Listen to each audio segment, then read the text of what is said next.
이번 주 이슈 앞에서 하은님이 간단히 브리핑을 해주셨는데 비트코인 이거 아니 여쭐 수가 없을 것 같습니다. 이게 롤러코스터 같기도 하고 저는 의학 드라마 보는 줄 알았어요. 막 올라갔다가 막 100줄 내려갔다가 막 200줄 해가지고 막 올라갔다가 막 트럼프 말 한마디에 오르다가 또 다시 떨어졌다가 이거 왜 그러는 겁니까? 일단 여러 가지 요인이 있죠. 그러니까 네네. 나중에 금값이고 비트코인이고 뭐든지 간에 왜 떨어지고 왜 올랐는지 사후에 분석을 주로 많이 하거든요. 네. 근데 요번에 이제 먼저 큰 손들, 대형 투자자들의 매도세가 굉장히 심했다. 뭐 차익을 실현하는 건지 아니면 더 떨어질 걸 우려해가지고 파는 건지는 모르겠지만 왜 팔았을까를 추측컨대 트럼프 대통령이 취임하기 전부터 공약이 그거였잖아요. 이 가상자산 암호화폐 시장을 뭐 전략적으로 이용을 하겠다. 네. 그래서 전략자산으로 우리가 구축을 하겠다라고 얘기를 했는데 그에 대한 구체적인 어떤 가이드라인 같은 게 안 나왔거든요. 그러니까 시장에서는 뭐야 취임하고 좀 시간이 지났는데 왜 별 얘기가 없어?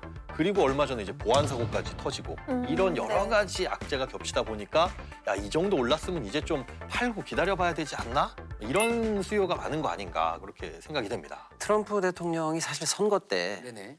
최초의 비트코인 대통령이 되겠다 이렇게 얘기를 해서 사실은 가상자산에 투자하시는 분들 입장에서는 야 우리가 트럼프 대통령이 당선되고 나면 어마어마한 정책과 뭔가 도움되는 정책들이 계속 나올 것 같다라고 해서 기대를 많이 했었거든요. 네네. 사실은 그래서 트럼프 대통령 취임하는 첫날 10만 9천 달러가 넘을 정도로 폭등을 했었어요. 와. 그런데 사실은 취임식 날 어떤 일이 생겼냐면은 트럼프 대통령이 트럼프 코인을 발행했고 영부인인 멜라니아 여사 멜라니아 코인을 발행을 했어요. 네네. 그래서 사람들이 혹시 어쩌면 사리사욕을 채우는 거 아니야? 라고 해서 트럼프의 앞으로의 이 비트코인 정책 신뢰할 수 있을까 없을까를 가지고 현재 시장에서는 약간 회의론이 순간적으로 들었던 거예요. 그래서 예. 10만 9천 달러까지 올라갔던 게 지난주에 7만 9천 대까지 사실은 급락을 했었죠. 와. 그런데 트럼프 대통령이 또 한 말을 더 해요. 이제 SNS상에서 미국을 비트코인의 세계 수도로 만들겠다. 5개 코인을 딱 찍어서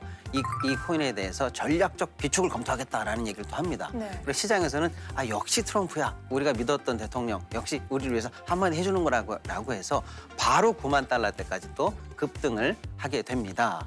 즉 트럼프 대통령의 작은 말 한마디, 정책적인 어떤 행보에 따라서 비트코인 이 시세가 출렁출렁하는 모습을 보이고는 있는데요. 미국이 일으키고 있는 다양한 관세 정책, 전쟁, 무역 전쟁이 사실은 국제 경제적으로는 뭐랄까요, 좀 불안 심리를 키우고 있고 앞으로 세계 정세가 어떻게 될지 모른다는 위험성을 좀 높이고 있다라는 생각들을 많이들 하고 있거든요. 네. 이 위험을 회피하고 싶은 사람들이 야 비트코인도 더 위험해, 변동성이 더 커라고 해서 당분간 좀 위험한 자산에서는 조금 도피해보자라는 안전자산에 대한 선호 심리가 좀 반영이 돼서 안 그래도 투심이 조금 위축되고 있는 중에 이 급등락세를 계속 보이면서 시장을 불안하게 만들고 있다. 이렇게 좀 현재 상황을 봐야 될 것 같습니다. 아, 그렇군요. 아니 비트코인이야 뭐 그렇다 치더라도 금값은 갑자기 폭락을 했습니다. 사실 금은 안전자산이잖아요. 굉장히 유명한 이거 대표적인 안전자산인데 그렇죠, 그렇죠. 불안정한 시장에서 더 안정돼야 되는 거 아닙니까? 왜 갑자기 폭락을 했습니까?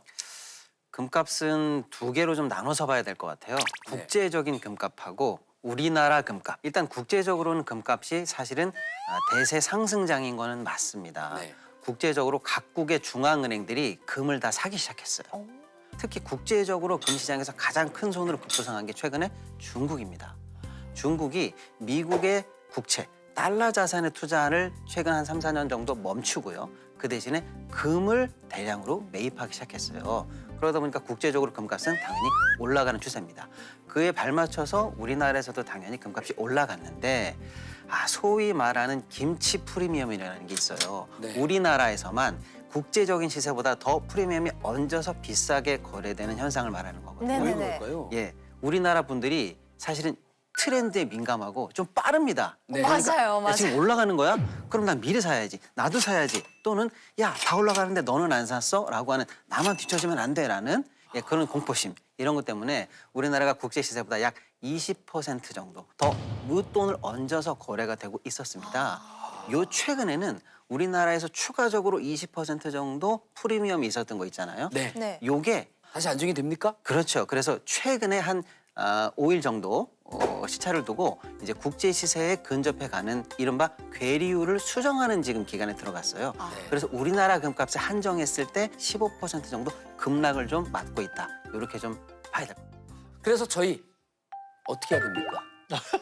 저희 뭐 비트코인을 지금 사야 됩니까? 아니면 금을 사야 되는 겁니까? 뭐 금 사요 마요. 예, 예, 비트코인 사요 마요. 대박을 노리고 뭔가 소위 몰빵이란 걸 하면 네. 대박을 낼 수도 있지만 반대로 쪽박이 날 수도 있습니다. 저는 이제 모든 투자에서 원칙은 분산을 하시는 것. 각국 중앙은행들이 금을 늘린다라고 얘기했지만 모든 중앙은행들, 뭐 특히나 중국도 달러 다 팔아버리고 이걸로 다 금 살 거야 하지는 않잖아요. 네. 근데 하물며 이제 개인이 그렇게 위험한 투자를 하는 건 저는 반대고, 그래도 나는 금, 비트코인 앞으로 장기적으로 상승할 가능성이 있다라고 생각을 하시더라도 내 전체 투자 자산 중에 아주 일정 부분만, 그러니까 위험 해치 차원에서 일정 부분 하시고 좀 분산을 하시는 게 원칙이라고 보고, 참고로 저도 금은 많이는 안 갖고 있지만 조금, 비트코인은 전혀 안 갖고 있는. 굉장히 유행에 네, 민감하시네요. 아니, 아니에요. 그래도 금을 조금 사놓으셨잖아요. 금은 조금 사놓으셨잖아요. 금은 예전에 약간 팁을 드리자면 네. 처음에 비트코인이 나왔을 때는 디지털 금이다 이렇게 얘기를 했었어요. 네네. 오히려 달러라든지 실물 경제가 불안하면 우리가 안전자산을 찾는 심리로 금과 이제 비트코인도 살 거야 이렇게 얘기했었거든요. 네네. 근데 최근에 국제 정세가 불안할 때 비트코인을 봤더니 오히려 그 위험성이 그대로 투영이 되고 있어요. 과거의 비트코인을 봤을 때는 약간 안전 선호 자산으로서의 기능도 했다면 네. 최근에는 오히려 가장 변동성이 크고 위험한 자산의 성격으로 좀 전환이 된 것 같아요. 네네. 그래서 여러분들께서는 난 좀 보수적으로 가고 싶어. 그럴 때 안전자산인 금에 조금 관심을 가져보시고, 아니야 나 이번에 공격적으로 하고 싶어 라고 하시면 비트코인을 새롭게 바라보시라. 어쩌면 저점 매수의 기회가 될 수도 있다. 이렇게 좀 금과 비트코인 조금 나눠서 보시라는 팁을 좀 전해드리고 싶습니다. 네, 알겠습니다. 그러니까 어쨌든 일확천금을 노리기보다는 다소 좀 신중하게 접근하자. 네. 뭐 이렇게 정리를 한번 해보도록 하겠습니다. 자, 신중하게 잘 들었습니다. 네. 신중하다는 얘기는 헷갈린다는 얘기입니다. 네. 오늘은 1강이니까요.